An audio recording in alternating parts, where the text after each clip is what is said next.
Hi, everybody. It's Wednesday, May 13th, 2020. Wednesday. It's time for Joy Exposed. I said Wednesday twice, didn't I? I know. That kind of day. So, we're going to get started. Y'all know I've been using this stuff on my face to make it not look as old. Anyway, so, all right. So, Joy Exposed with Joycelyn Wells, and tonight we're going to talk about some yummy stuff, something kind of funny about my shoes, this experience that I'm having now. So let's get into the 3 cheers of joy so we can move on. I got a lot of stuff to talk about tonight. Okay, so 3 cheers of joy, 3 moments of self-celebration, have nothing to do with anybody but you. So let's see, my first moment of self-celebration. First cheer of joy. Oh, last Saturday I went to a painting class where I painted. It was my first time ever painting, and I didn't even post a picture of it on Facebook, I don't think. But it was my first time ever painting, probably since grade school. And I did pretty good, right? So I was kind of pleased with it and made me step out of the box a little bit. And the funny thing about it, I wasn't going to go to the painting class because, I've been in my COVID bullshit. So inside my own mind, that's a terrible place to exist. Anyway, I'll tell you guys about it. So my first cheer of joy is that I painted. So I got a few things to drink tonight because you guys know I stopped drinking liquor. So I definitely have some wine. I've got get away from the light. I got the Poppy Malbec. You can't see it because the light. Poppy Malbec. So I'm drinking that. I got a Diet 7-Up because I'm not drinking any caffeine. And I also have my lemon blueberry water. Lemon blueberry sparkling water that I'm drinking. So I have 3 things to drink. So not drinking liquor has really intensified my drinking problem. So I usually have 3 or 4 things to drink at a time. So let's pour this up so I can cheer my painting excursion last weekend. So let me make a note about that so I'll make sure I talk about it too. So cheers to my painting. My second cheer of joy is that I've had a bath every day for the month of May. April was sketchy because I didn't know what day it was and whether I had a bath or not. But I've had a bath every day this month. Cheers to that. That lets you know I'm really coming out of my yucky COVID depression because I'm bathing. Maybe the only one to experience that. And besides, all the days seemed like the same day. So April was a bad month. So cheers to a bath. My third cheer of joy is that I bought some new sneakers yesterday. I was really excited about it. And I'll give you some more details about them in just a second because they kind of go along with the story that I want to tell about my... Oh, it kind of gives you kind of goes along with the story I want to tell. So Stephanie said I'm not alone. So thank you very much. Cheers to that. So cheers to my sneakers. So 3 cheers of joy tonight brought to you by Poppy Malbec. I think I said this last week or before. A Malbec is really good because I like a Cabernet, but the Malbec is like the cab with a little sweet on the end of it. Man, it's good. So I'm enjoying this Malbec, and it's not helping that it's on sale, so I don't have a problem buying it on sale. So my first cheer of joy was, what was it? I forgot that fast. Oh, my painting. I painted last weekend. First cheer of joy. My second cheer of joy is that I had a bath every day this month. April was sketchy. I'm telling you guys, all the days were the same day. So all of May I had a bath. And some days I even had a bath twice. That lets you know I'm really doing it. Coming out of that stinking depression. And then I bought some new sneakers yesterday. So first thing, let me talk about the painting. So we're out of 3 cheers of joy. Let me talk about the painting. Let me tell you guys this real quick before I get to the painting. I usually buy leggings to sleep in and walk around the house in. Ladies always have leggings, but I usually get them from Old Navy because they're nice and soft cotton and they're cute. They have all these little cute designs and stuff. Well, I usually get it from Old Navy because I know they fit, because I'm short, so I'm 5'3", so you have to deal with the height and all that stuff. Anyway, I was in Walgreens the other day and they had some leggings marked down to like, they had Jamil got new gym shoes too. Cheers to new gym shoes. They had some leggings marked down to $1.75 at the Walgreens. And I only got a pair because I was like, I know these not no darn good. Let me tell you, I got those things and I'm wearing them now. And they are, honey, I'm going to get me some more Walgreens leggings just to walk around the house in. They are so comfortable. And they're like nylon something blend. I don't know what they are, but they are comfortable. So I got to get some more. So my bad on sleeping on the Walgreens. Now we know some you wear outside the house and some you wear in the house. For me, these are in-house leggings, right? So there's a difference for leggings for me. So these are my in-house leggings. So they are comfortable. So I have those on now. All right. So let me get to my painting. So a really good friend of mine that I work with, she's a white American lady, and she's about my age, maybe a little older. I can't ever tell. I never ask her. So, but she's my age, maybe. We're at least in there, right? Our kids are both in high school together. Let's say that. Our sons are in high school together, and she has one out of high school. So I don't know her age. But anyway, she has Asperger's syndrome, and that's kind of like, it's on the autism spectrum, and it's called Asperger's, very specific, detailed. So with Asperger's, people don't like to be touched. They're really hypersensitive to touch, and they're hypersensitive to people and noise and sound. So we work together. So me being me is like, ah! And we've become really good friends over the past 3 years. So she's been there 3 years. This is my 4th year, so this is her 3rd year. So we've become really good friends, and it's really weird. We just kind of start talking, and I'm very respectful. When you tell me that you got some kind of boundary or I'm respectful of it. I don't, let me know ahead of time what you need from me. So, we just kind of talk and stuff. So even when we have lunch together in the teacher's lounge, I'll sit at a table for like 4, and then she'll sit at another table for like 4. But we never sit at the table together. We just talk to each other across the lounge. So one day we had a situation at school. I think she brought me a gift or something. She always brings me gifts. She brought me a gift or something. I was so excited. I hugged her, and I could feel her tense under my hug. And I was like, oh my God, I forgot. And I was just so embarrassed because I was so excited about whatever it was. And I was just like, I'm sorry. And then she was like, that wasn't so bad.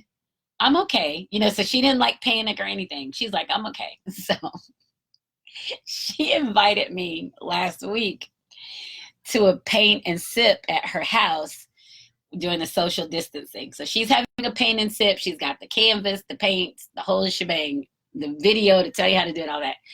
She's having a thing at her house. So my first thought was, I'm not going. So I didn't really think about her doing the party. I just thought, I'm not going. So she was so excited and telling me about it. She's like, and I invited 2 people. And I was like, oh, I gotta go. So I went to her house, and she's got the back deck set up. And we live in Florida, so it's beautiful Florida mornings. And it was 9 o'clock in the morning and no wine, right? So it's sober, Joycelyn, 9 o'clock Saturday morning painting. Right. So I go, and we're all sitting out. We're spaced out doing our little painting, spaced about doing our paintings and stuff.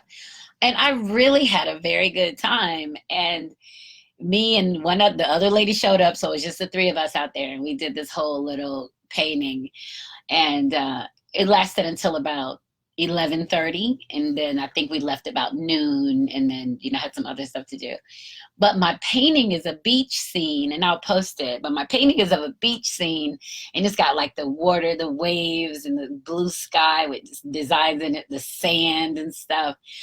And how about part of the painting is that we paint rocks coming out of the water, jutting out of the water. You got rocks random and you got white stuff around it, like the foam from the waves crashing in the rocks. And that's what it's supposed to be. Well, I sent the picture to Dawn, my friend who lives in Italy, and she was like, this isn't bad. Now, keep in mind, she's the artist who paints the covers of my books. So she's really an artist. So she's like, this isn't bad. This is kind of nice. And she's talking about it. She said, I have a question for you. I was like, what is it? She said, these black things in the water. I said, yeah, because I'm proud, right? She's gave me a compliment. These black things in the water. I said, yeah. She said, are they supposed to be rocks or seals? I was like, they're supposed to be rocks, but we could go for seals too. Either one, it doesn't matter. Whatever you see is what you see. I do it for my fans, right? So I thought that was so funny. So that's the highlight of my pandemic moment, is that I painted. I don't know that I'll paint again. I didn't necessarily enjoy it. Like, there wasn't any pleasure in it for me. And I think part of it was because it was restricted based on what the people were saying to do. Take your paintbrush and do this, do this, do this. And I'm not really a paint in the lines kind of person. I'm more of a do what you want to do with it. So once we got through the video and I sat there and started playing with it a little bit, it turned out pretty good, right? So I was kind of pleased, and it took me probably the next morning to look at it and say, oh, I can see that. I can see the waves coming into the beach, kind of stand back from it and look at it. So that was pretty cool. So that was about my painting on Saturday morning. So a paint and sip at 9 o'clock on Saturday morning with no wine. So I was focusing on that painting for sure. So that's my paint and sip. The other thing is, it's called Paint with a Twist, not Paint and Sip. The other thing is, you guys, I stopped about 2 weeks ago. I started walking, right? Like I think it was on May 1st. I literally made my ass get up and start walking because April had been such a yucky space for me that I started walking on May 1st. And so by May 3rd, I was up to like 25,000 steps. Like I'm like Forrest Gump, like going. So every day I've been walking between 22 and maybe 26,000 steps, which is a lot, right? So that literally, it turns out to be about 10 miles, between 9 and 10 miles. Because I'll go in the morning. My goal is to go in the morning and get 12,000 steps. And then I go in the afternoon again, and then later in the afternoon, like early evening, and then I may do about 8 to 10,000 more steps, right? So I'm just trying to keep myself busy. Like I said in a video of mine, if you got to keep your mind stronger than your body when you're in a depression mode. When you're in that yuck ass low, your mind has to be stronger than your body, because if your mind isn't stronger than your body, the body wins and you stay motionless and you stay in the yucky moment. So I started walking and I've been doing a great job. I think I can't even tell you guys how many miles. Let's see, let me look real quick and I'm going to tell you guys this funny little story. So I've got all these miles where I'm walking. So like I have 10.7 miles today. I've got, that's just today, 9.47 yesterday. So what's that? 21 miles, 7.64 the day before. So 28, then 10 again is 38. That's Sunday. So 38 miles this week I've walked. That's like literally me just taking off, going. And it's hard to get started when you're marking your steps because you don't have any, you can't, for me, I couldn't quantify. I have an issue with putting quantitative value on things. Steps, like I don't know how many steps it takes me to get from here to here, but I know I need a lot of steps. So where do I need to walk to get the steps?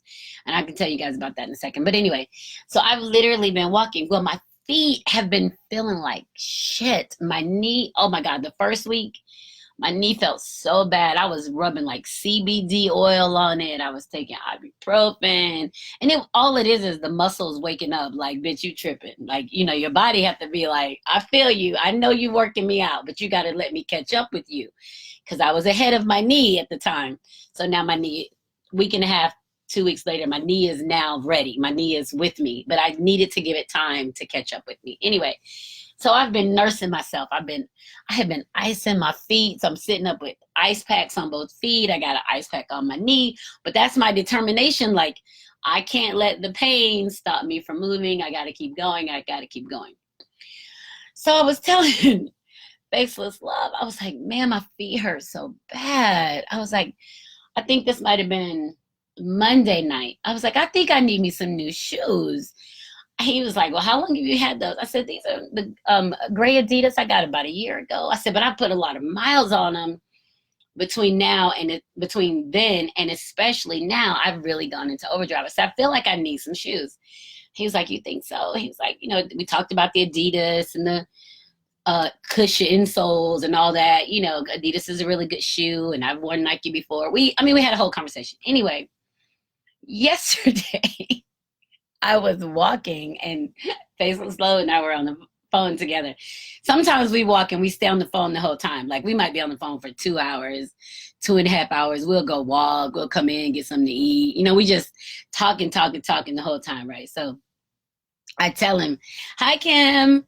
So I tell him, I'm like, I think I can feel the ground through my shoe. Like, I think I got a hole in my shoe. And he was like, for real? So this was yesterday. I was like, I think so. So then I was like, I'm tripping. I'm like, I ain't got no hole in my shoe. I'm tripping. So I keep walking. So finally I get to a place and I stop and I lift my shoe. And I got a whole ass hole in the bottom of my shoe. I literally walked through the sole of my sneaker. Let me find it. Look at this. You can see it. Look at that. There's a hole in my shoe. And it's a nice shoe too. It's Adidas. It's a nice shoe. But I was like, look at that. You see my finger coming out of there? So that one has a hole. And the other one, they got dirt on it. The other one, you can see the other one too, where it's coming through, like right there. I was like, oh my gosh. So meanwhile, I got a hole in my damn shoe, and I still got about 2 miles to walk till I get home. So I'm walking. Now that I know there's a hole in the shoe, I'm like, my feet really hurt. I'm like, oh my God, my feet hurt so bad. Now I'm acting like a baby. So I get home, I get to my car, and Faceless Love was like, what are you about to do? I'm getting ready to go to Dick's and buy me some sneakers. He was like, you don't have any sneakers you can wear tomorrow when you go? And then I was like, I got some, but they my cute sneakers. They not for walking. I need running and walking shoes. So he stayed on the phone with me for a whole another hour while I drove to Dick's and bought some sneakers and came back home, and then we were ready to watch them catch up on The Last Dance. But I'm telling you, I started exercising, and I'm putting those miles on my shoes. And after today, those 10 miles, my feet feel so much better today than they did yesterday, just for having some new shoes. So Jamil is on here. She said she got some new shoes yesterday too. So we both got some new gym shoes. We're in the walking challenge together. I also noticed that Drea Mills is on here tonight, and she's an artist, a visual artist out of Atlanta. And I actually just purchased a piece of artwork from her this week, so I should be receiving it at some point. There were several pieces that I liked, but the way my finances set up, I start with one and I'll continue to move them. But she's got some beautiful, beautiful artwork. She hasn't put any on her site yet. She's still kind of working through her fear, but I got some good, I got a really nice piece from her. So that's kind of cool. All right, so let's keep it moving. Told you about my shoe. Now, I have told you guys, hey boo, I have told you guys that I have been in my COVID-19 stupor. Like, I don't know if all y'all suffered with me, but this shit ain't no joke. Like, and mine wasn't a financial space, like I don't know where I'm getting money from. Mine was a mental, emotional space that had me fucked up. I don't know if it was the COVID, and then we had this weird moon that was going on. So I don't know all of the combination of what was happening, but it had me fucked up. So I own that. I had to figure out how to get myself out of it. That's another thing I'm thankful for when I start feeling like I'm sinking into this depressive kind of space, this depression space. My experience of knowing what it feels like when I'm going into it. I can't tell you anything from the month of April. I can't tell you until the end of April. Let me tell you what I remember. I saw Faceless Love.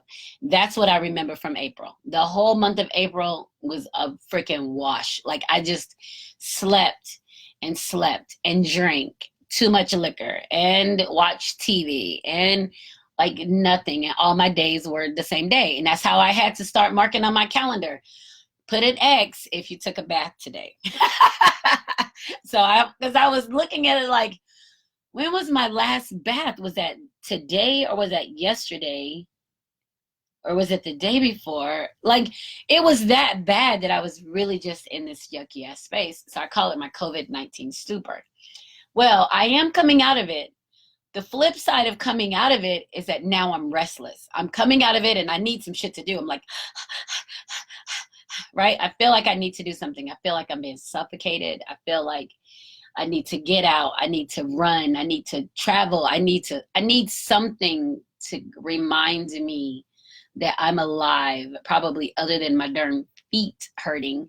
I need something. And I feel like I'm being chained in a space. And I don't like it. I don't like the way that I feel. I think that this feeling is the universe's way of telling me that it's time for me to move to the next level of my existence. It's time for me to move it, to go forward, to do something different. So, I'm okay. I'm game for it. I just need to know what it is. I need to be able to put some perspective on it. I just need to be able to see it. The good thing is that as I'm walking and thinking, thoughts are coming to me. Like I'm getting clarity on things. I'm not writing yet. I'm still not writing, but I'm getting some clarity. I'm getting some ideas. I'm seeing things in myself that I hadn't seen before. So I really think this time, so maybe April was the time for me to rest. And then May beyond is the time for me to work. So maybe I was resting all of that. I kept calling it a stupor. Maybe I was in that space because the months coming are my grind months. Maybe I'm going to start grinding again on something new. And I have to trust it. Like, if I trust that the universe is giving me everything that I need, and I trust that I'm moving forward, and I trust that I'm free, I can't stop trusting it now. I still have to trust the process, right? I have to trust my time of rest. I have to recognize this restless moment. I have to recognize these powerful thoughts that I'm having. I have to recognize the gifts that I'm being given. Like, I can't give up just because what is happening isn't familiar. So I have to keep reminding myself of that because I'm having a really tough time of trying to figure it out. And some people don't go through this. A lot of people just go through their shit. Me, I'm a thinker. This right here, tick, tick, tick, tick, tick, tick, tick, tick, it goes. But I've got to trust it. And I keep reminding myself that. I keep telling myself that. I knew today that I was restless and felt out of control or not knowing what's coming when I was on the phone trying to break up with Faceless Love. And I haven't broken up with him in a couple of years. But today, I was like, bye, motherfucker. I'm out. He probably didn't pay me any attention. He might have. He'll call my bluff one day and break up with me. But I just knew it. I need to get away from everything. I wanted to go. I just couldn't. It's just this feeling that I have. And I don't know. He's not like an appendage. He's not like something holding me hostage. But I feel like I'm being held hostage, and he is the thing that's not connected to me. He's not my children, right? He's not my job. He is the thing that's almost expendable in a sense. Like he doesn't have to be, you know? So that I think that makes it easier for me to see him as the first thing that has to go. But I love him. So I mean, I don't really want him to go. I just need to get my shit together. Like I need to figure out what I'm supposed to be doing. I need to figure out what's next, what's next, what's next, what's next, right? So I'm just a little anxious, definitely restless. I got to figure it out. It'll get better every day, I think. It's good that I'm exercising and that I'm moving and that I'm thinking, jotting down some ideas, kind of making a plan about what I want to do next. You know, so all that's good, but this COVID-19 ain't no joke. So I don't know. All the cities and states are opening up gradually. There have been some countries that have opened and now they're reclosing because once they opened, the numbers increased.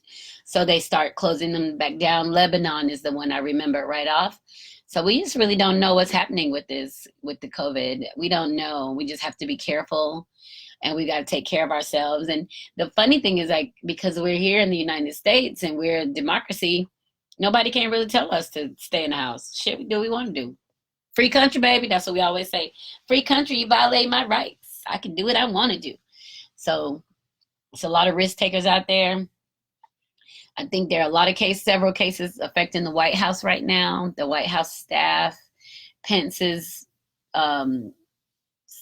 chief of staff, I think, or whatever that position was, has it. So many of Secret Service were diagnosed, and so now, what does that mean? Is it going to look different for all of us or not?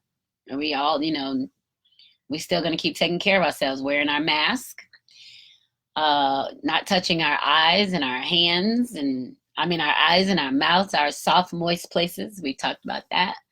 We also, they're saying that the COVID virus was found, and they're doing their testing, they found it in semen. So I guess that means it's sexually transmitted as well. I guess if you're that close, shit, if you're going to be face to face, you're going to get somebody sweating on you or dropping crap in your mouth. I know, Kim. Kim said, wait a minute, no more faceless love. He's still here. He ain't paying me no attention, girl. He know my ass is crazy. He's still around. He's still here. He's my faceless love. He is here. He knows I'm having a tough moment. So he ain't going nowhere. He on here listening now. He called me earlier. What you doing? What you doing? What you calling me for? But yeah, he's around. He's not going anywhere. So yeah, we have to make sure that we keep our hands and stuff out of our eyes and our mouth and moist places, and be careful having sex if it's transmitted in semen. So now it may be sexually transmitted. So they're finding all kinds of stuff now that they can do some research on people.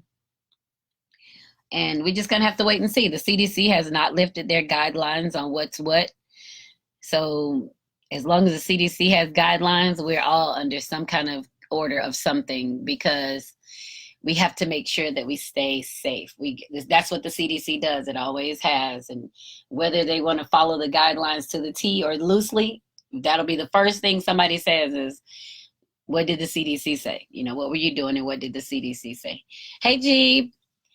So we have to really be careful with that, and just pay attention. I'm have working from home.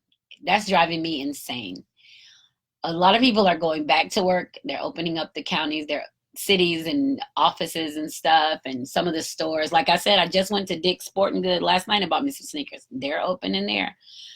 I went to Staples today to print some stuff. They were open in there. So Target, Walmart has been open the whole time. So restaurants have been open. So there are people there. There are essential personnel that are working, and we have to, so people have to work and people have to take care of their families. And that means everybody has to be safe. So no large groups. It doesn't matter what the large group thing is.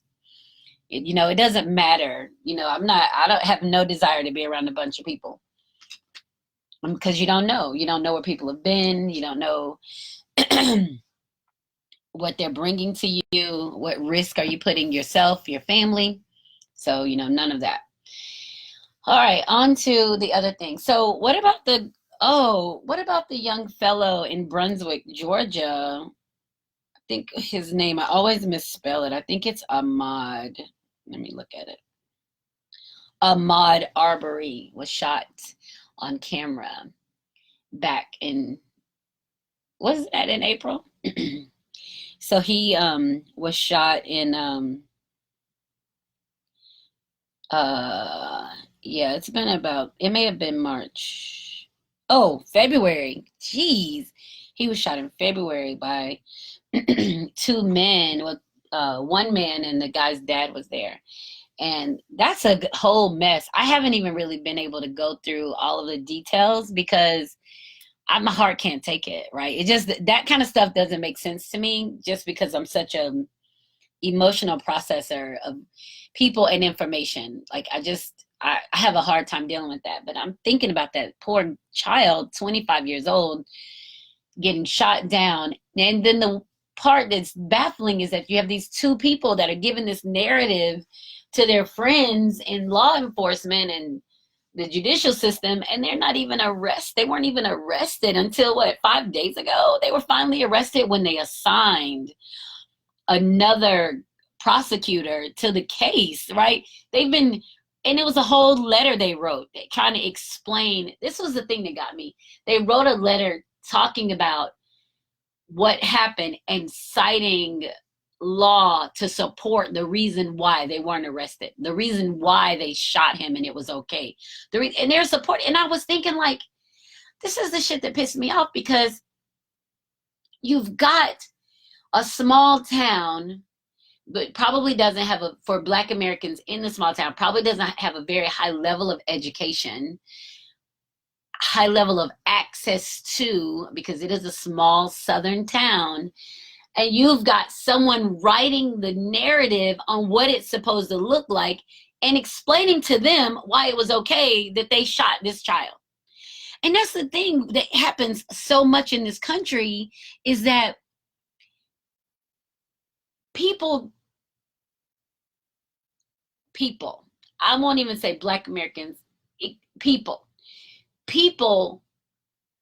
don't want to take advantage of opportunities to get to a place, and they get stuck. So you get stuck somewhere with an 11th or 12th grade education, and then you are going to have a judge, a lawyer, someone who's been trained to manipulate the wording and the law to benefit them, explain to you why what you're saying doesn't make sense. That's scary as hell. That's like somebody knowing how to read a book and you don't know how to read, and you're relying on what they're saying to be true. You don't like it and you're mad about it, but you don't do anything about it because you don't have the tools and the resources to do it. That pisses me off. I'm like, what the hell? So that's a big issue that I have, and I usually get into I don't get into them anymore, heated arguments with people about education and opportunities, because people will say, education isn't for everybody. And I'm always like, shit, education is for everybody. Learning is for everybody. Everybody benefits from learning. Everybody. Nobody is fine not learning. No one. Education is good for everybody. However you get it. But you don't get to, I don't think it's fair for people to manipulate those who don't have, in a time when the system may not be set up for them, or they may not have taken advantage of the system. So now the prosecutor is this Black lady that they brought in from another county, in Cobb County, I believe. So there's going to be a Black lady that's the prosecutor on this case in Brunswick. And we'll see how this goes, because we're going to see, because it didn't look like ain't no Black police officers there. We don't know from the pictures, and I haven't done any research on it. But I just feel like in this day and age, if people have a problem with racial injustice, if that's what we're going to call it, racial injustice, cultural issues, disparities, whatever. Everybody should be swarming venues to be able to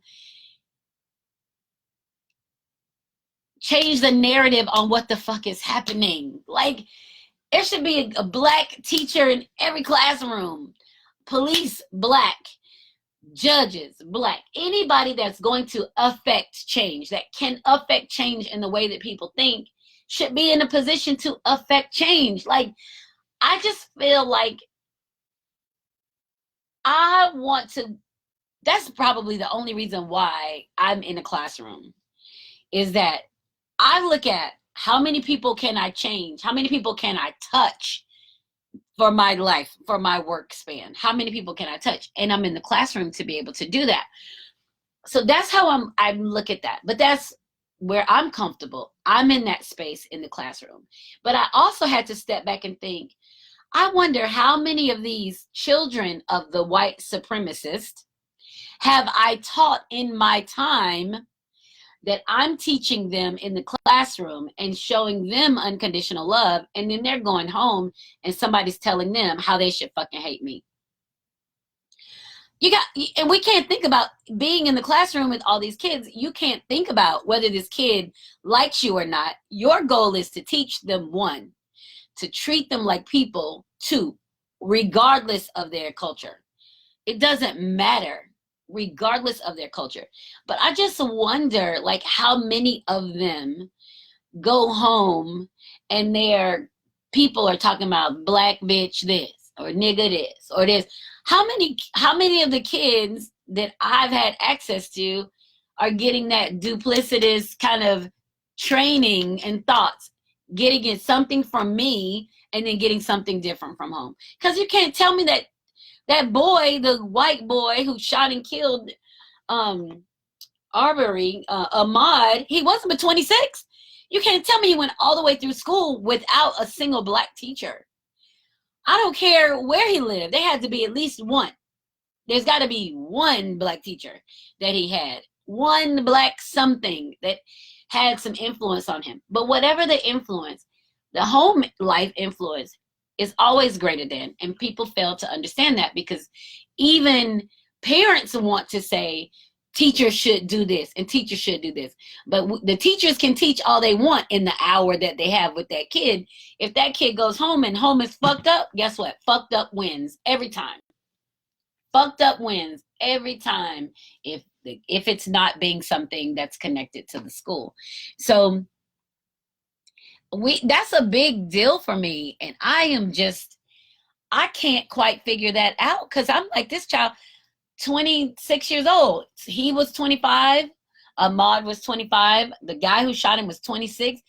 These could have been students of mine. My students are older too. Like, damn.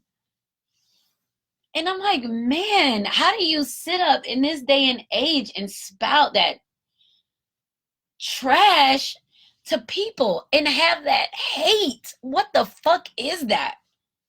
Like, what is that you can have this kind of hate? Whatever the hate is, whether it's white hating black or black hating white. In this day, when the generation now that's coming through school, these kids, they have literally fucked up any culture boundaries. They've fucked up all the boundaries. They have a United Colors of Benetton hangout squad. They don't pay attention to any of that. But we still have the separation in the generation before them and then our generation.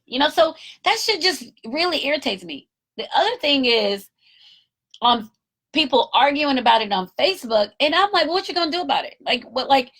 Not that anything can't be done. What's your plan? Because standing in your box yelling at the top of your lung gets no action. It gets no change. It gets no action. So standing right here yelling gets you nothing. What the fuck are you gonna do? You're not gonna do anything? Then guess what you can do? You shut the fuck up, and you might as well be holding a shotgun too. Do something.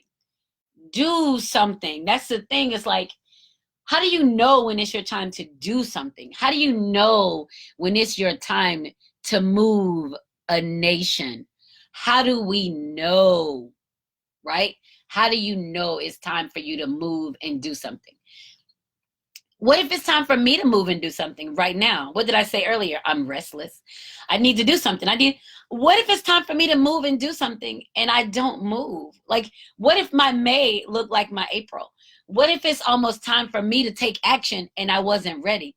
When do I know it's time for me to move it, right? To do something. And that's what I'm trying to do.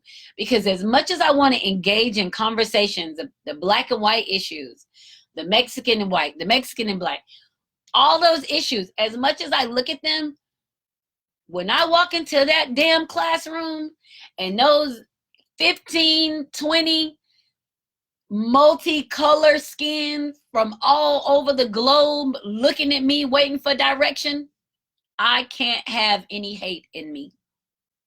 I can't have any of that in me when I'm talking to these children, when I'm looking and they're looking to me to teach them and to help them and to move them forward. I can't have any hate. So that's a hard conversation. That's a hard place to be in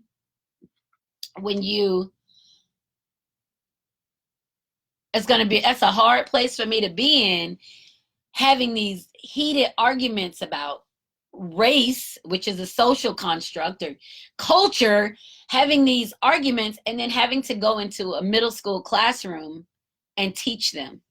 How can I live that different life to be this, fighting for human rights, not just black rights, human rights, fighting for rights, or being divisive in that, fighting for black rights, and then going in there and then being angry or pissed off at everybody who doesn't look like me. I can't do that.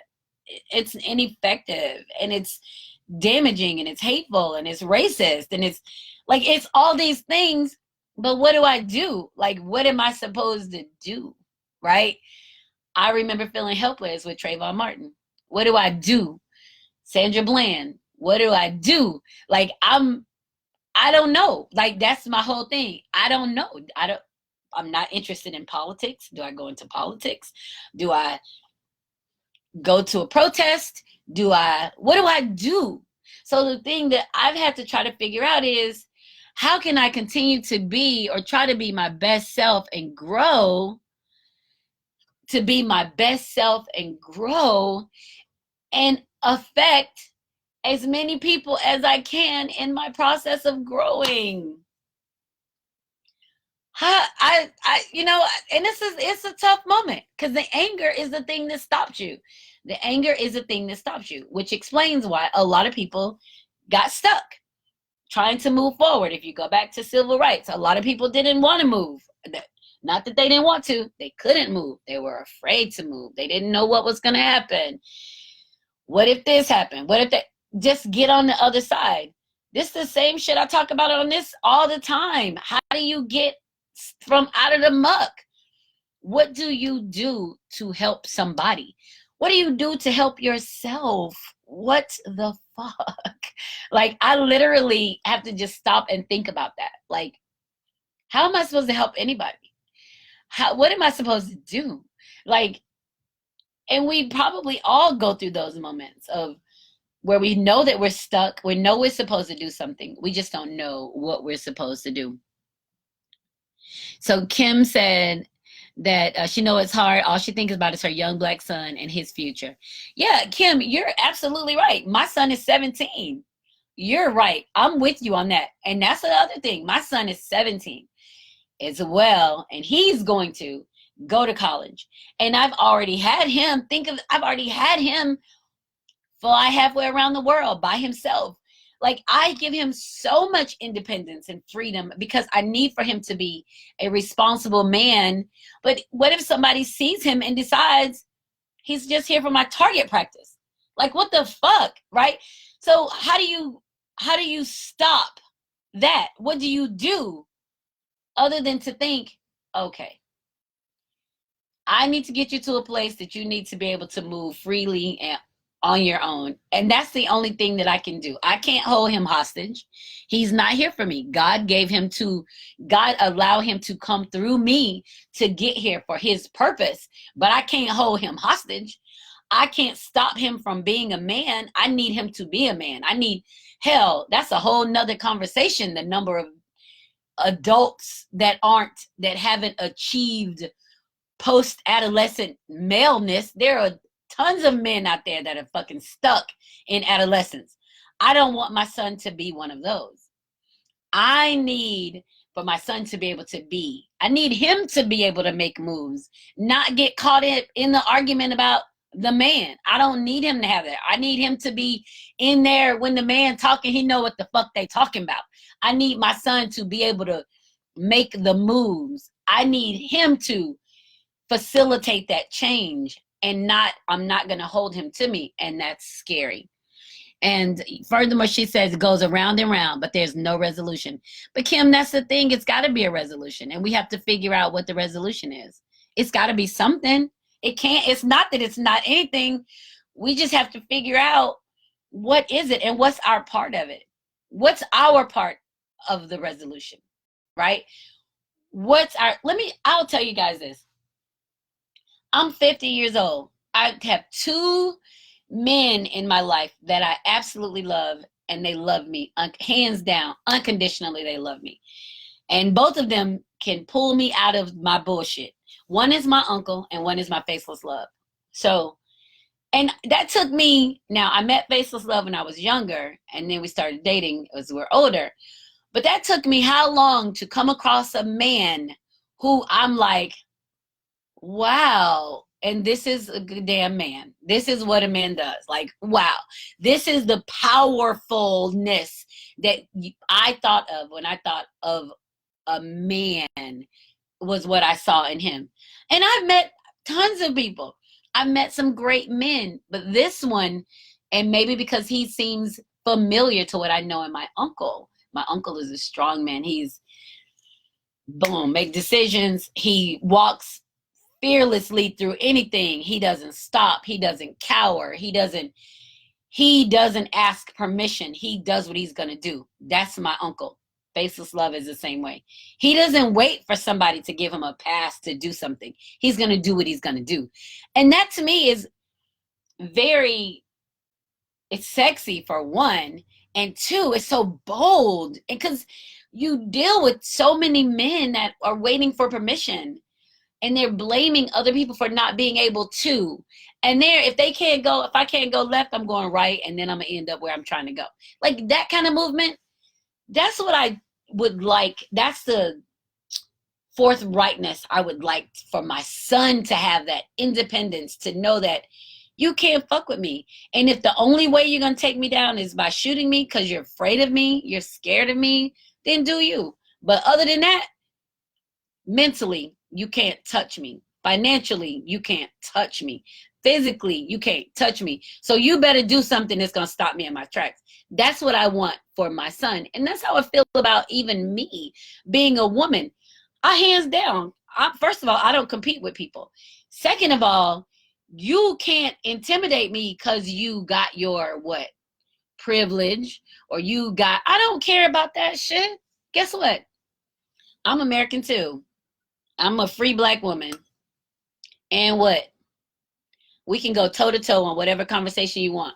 But you don't get to chump me because you look different from me. That means I'm less than. The only way you can make me feel less than is if I think I'm less than. And I don't. I think I'm greater than, because I'm chosen. I'm walking in my purpose.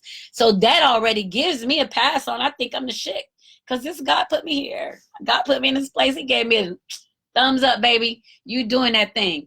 The universe is moving in me. The universe is propelling me forward. So a human isn't going to be able to get in the way of the universe intention of me. Not going to do it. So I think that's a big change in how we have to look at people and look at ourselves. And what is it that's supposed to be happening, and where are we supposed to be going? We can't afford to get stuck in these endless jobs, fucking jobs that there's not going to be anything but work. We can't get stuck in those jobs. We can't. And I've worked at a pharmacy for years, at any position, loss prevention, manager, assistant manager, trainer. I worked in all these positions at the same pharmacy, and the pharmacy ain't even in business anymore. All that time I invested, and I learned stuff, of course, but that wasn't going to be the thing that's going to get me to a place of being of my purpose. But I stayed because I made a good check, and I had been there for a long time, right? And I was good at it. I'm good, and this is what I know: I'm good at everything I do. Well, I am. I'm not confident in the kitchen. It's not my area of expertise, but I'm good in there. I'm just not confident in the kitchen, but I can cook. Anyway, so I think that we have to figure out what the hell we're supposed to be doing and do it. Today I ordered, I can't even believe I did this today. Just to let you know where my thoughts are. Today I ordered the book to take my GRE. It's what is it? The graduate record exam, GRE. It's what you take when you're going to graduate school, right? So I ordered the book today so I could study because it has come to my attention. However, it came to my attention, I don't even question it anymore. It has come to my attention that I should probably do my PhD. Ta-da! So now I've gone from what am I going to do next to I'm going to study for this exam and I'm going to apply to get my PhD. Now, that's going to be 4 years. And that seems like a long time, right? Because I have a bachelor's, I have a master's, 4 years to get a PhD. I don't know how that'll necessarily affect my salary, but it will definitely give me a different level of respect in the academic community, right? So that's maybe where I need to go. That is a thought that I had, and I'm acting on it. That's what I'm going to do. I'm going to study for the GRE. I did some research, found a couple of schools. I'm going to apply, and I'm going to start that. That won't start until August of 2021, because remember, my son graduates in May of 2021. So it means after he graduates, he's going to go to college. Then I'm not going to have the hands-on of a child anymore. I can go and do what I'm going to do. So, that's just, but that's me. I'm not afraid anymore of my ideas and my thoughts, and I can't do it. I've figured out that my fear is my saboteur. My fear is the thing that holds me hostage, and I'm over it. I'm literally over my fear. I'm just like, every time something comes up, I'm like, bitch, please. I'm not doing you today. We got stuff to do. We got mountains to move. So, I'm working on that. Geez, it's almost 10 o'clock and we were supposed to talk about Maslow and belonging and love. I guess we'll talk about Maslow next week. And I think I may be at an advantage. If I'm applying for a PhD, I'm already published. So I got that going for me. I get to do some research. I was already talking about doing some clinical research, so I'll get to do some of that. I've got a lot of stuff, a lot of my own material and people that I've made connections with, so, there's a lot that can come out of this. And I would say to you guys listening, if you're doing the same thing right now that you were doing 5 years ago, 4 years ago, 1 year ago, if you're doing the same thing right now, it's time to do something different. It's time for you to have a serious conversation with yourself and to try to get connected to the source greater than you, however you call it. God, the universe, whatever you call, whatever is greater than you. Get connected and find out what you're supposed to be doing next. Encourage that in your children. Education, education, education, right? Encourage your children to go through life, get an education, to get their degree, to grow, to be aware of themselves in the presence of people from all over the world, not just in certain cultures, because that shit doesn't fly when you step outside of that. When you step outside of your block, off your block, you still have to be able to code switch. You got to encourage change. You got to encourage growth. Like, those are things that are holding us hostage, and we don't need to be held hostage anymore. And I've really been spending a lot of time thinking about that. I've talked about it on the podcast before, about being What does it feel like to be a hostage? Or how do you know you're being held hostage? And I think the best way I came up to describe it is that you know you're being held hostage when you're afraid to move, when you're afraid to take a step. And it could be because of your job, because of your husband, because of your wife, all of that shit. None of that is worth more than you. None of that is worth more than you. You are the most important thing God did on the day that he did you. Your husband, your wife, your job, none of that is more important than the existence of you, than your contribution to the universe. None of it. And you have to really kind of step outside of yourself and to build that, to see that how great you are, to know that how powerful you are. Like, you really have to believe it. And it takes some time to get to it. I dealt with that shit for years. Thought everybody was better than me. Thought my ex-husband was better than me. I thought everybody was better than me. Put everybody first. And then one day I was like, oh, it's my turn. I got to take care of me. I can't die taking care of everybody else. I got to take care of me. I got to get myself there. And I had to really just kind of dig deep and kind of go forward, because people around you will let you die with nothing. They'll take everything that you have and you can die with nothing, and they will keep it damn moving.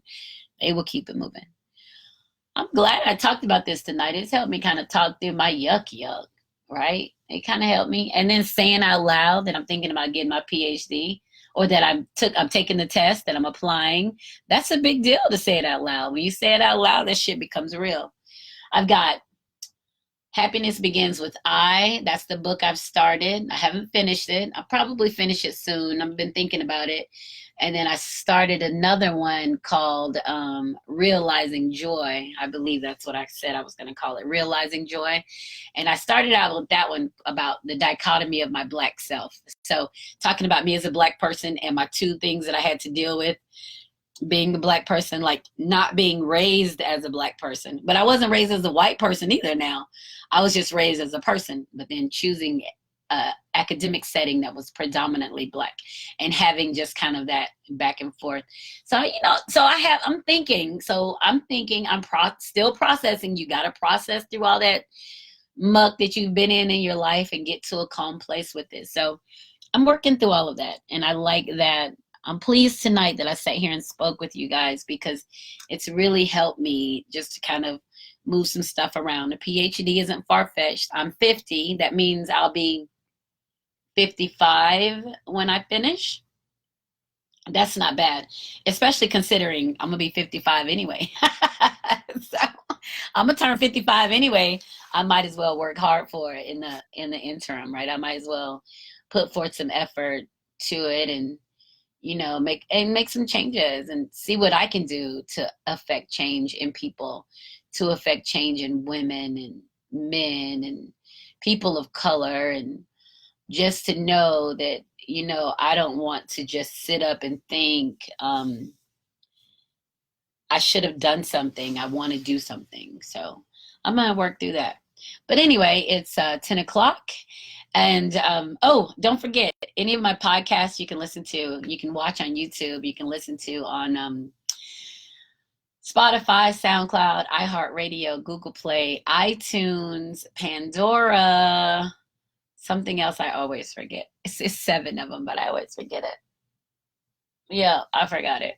So you can listen to them on all of those. And and my books are available on my website, joycelynwells.com. And I'm going to start writing. Hopefully this week I'll get some writing done. I'll be very pleased if I do, if I can just get those yummy thoughts to start flowing again. And thank you guys for joining me. And remember, when joy is exposed, everything just feels better. See you next week on Joy Exposed. Bye.